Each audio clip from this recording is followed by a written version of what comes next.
Et ça, on en avait parlé il y a longtemps hein, de Léo, notamment dans Moi, Jacotte présidente. À l'époque, c'était Jacotte. Elle expliquait qu'il fallait prendre les enfants le plus jeunes possible. Parce que c'est à ce moment-là qu'ils sont le plus malléables et le plus lobotomisables pour leur insérer des idéologies, parce qu'après, c'est trop tard.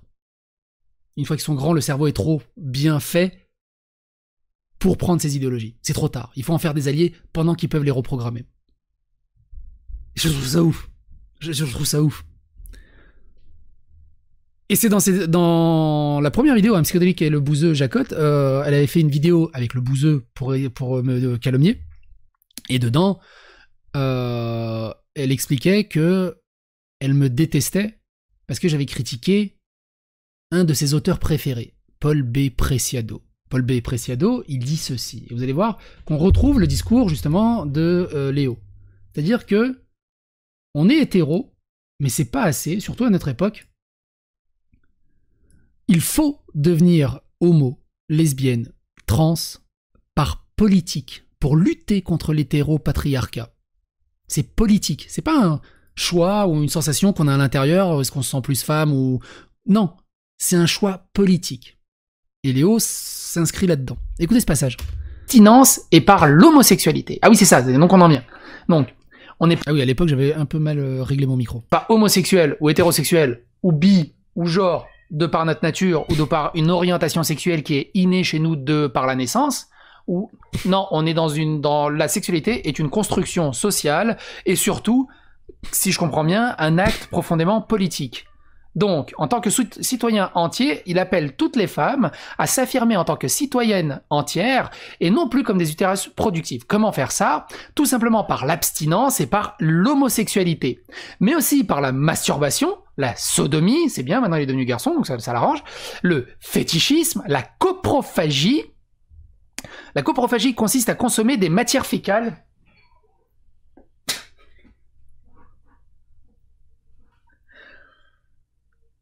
Donc les féministes aux cheveux bleus pratiquent la coprophagie. Ce comportement est un mode d'alimentation normal, plus ou moins complémentaire pour de nombreux animaux. Les insectes en particulier ont un rôle important à jouer dans le recyclage de cette matière organique.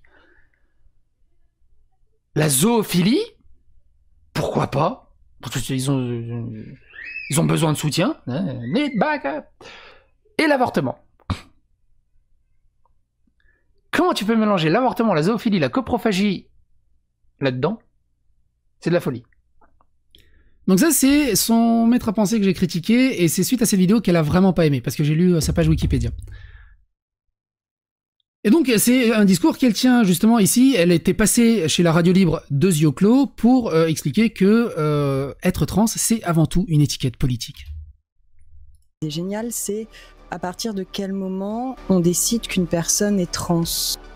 À partir de quel moment, genre, la personne s'éloigne des normes de genre et est suffisamment éloignée de ces normes de genre pour être trans? Est-ce que c'est une femme qui a les cheveux courts, un homme qui a les cheveux longs et qui porte des vêtements féminins? Est-ce que c'est... Comment est-ce qu'on définit, en fait, le moment où une personne est trans? Parce que, en fait, je sais pas si les gens se rendent compte que le fait d'être trans, c'est avant tout une étiquette politique qui nous permet de nous rassembler pour avoir des revendications. Hein? Mais enfin, moi je suis pas, je suis. Même Moufette, elle est choquée. Je vais pas penser que c'est une maladie. Pour moi, c'est des personnes qui vivent leur genre, qui s'insèrent dans l'espace social, qui est en contradiction avec ce qu'on leur demande de faire. Et du coup, pour avoir accès à certains droits, ces personnes-là ont besoin déjà de s'autodéfinir, de se rassembler et de faire des revendications politiques. Mais tu vois, être trans, c'est avant tout faire des revendications politiques pour pouvoir se rassembler. Tu peux pas juste adhérer. Non, il faut que tu deviennes trans avant. Il n'y a pas de ligne très définie entre le moment où t'es pas trans et bim, ah ça y est, je suis trans. C'est pas comme ça que ça se passe en fait. Donc la question que je pose, c'est comment est-ce que on définit le moment où on va aller triturer le cerveau des gens pour les remettre dans le droit chemin de la binarité de genre? Comment est-ce qu'on définit ça en fait? Et on se rend compte que c'est pas possible. C'est juste pas possible, donc la question elle est absurde. C'est bien plus simple de laisser les personnes vivre leur identité de genre comme elles en ont envie.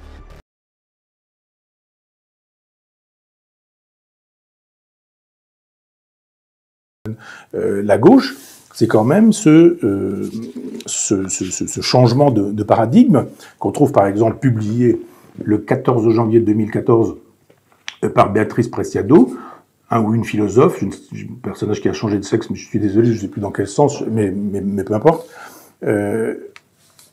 Voilà le texte, qui est un texte qui invite à faire la greffe de l'utérus. Cette personne dit « corps né avec utérus ». Donc voilà, c'est une femme qui s'est fait opérer pour devenir un garçon. Corps né avec utérus. Je ferme les jambes devant le national-catholicisme. Je dis à Rajoy et Varela qu'ils ne mettront pas un pied dans mon utérus. Je n'ai jamais enfanté, ni enfanterai jamais au service de la politique espagnoliste. Et puis ceci. Depuis cette modeste tribune de gauche, hein, ce sont donc ça les valeurs de gauche, j'invite tous les corps à faire la greffe de l'utérus. Affirmons-nous en tant que citoyens entiers et non plus comme utérus reproductif, par l'abstinence et par l'homosexualité, mais aussi par la masturbation, la sodomie, le fétichisme. Pourquoi pas? Tout ça. Mais aussi la coprophagie, la zoophilie et l'avortement. Ne laissons pas pénétrer dans nos vagins une seule goutte de sperme national catholique. Il s'agit donc, c'est une façon, nous dit cette personne, de déconstruire la nation et d'agir pour la réinvention d'une communauté de vie post-État national où l'expropriation des utérus ne serait plus envisageable.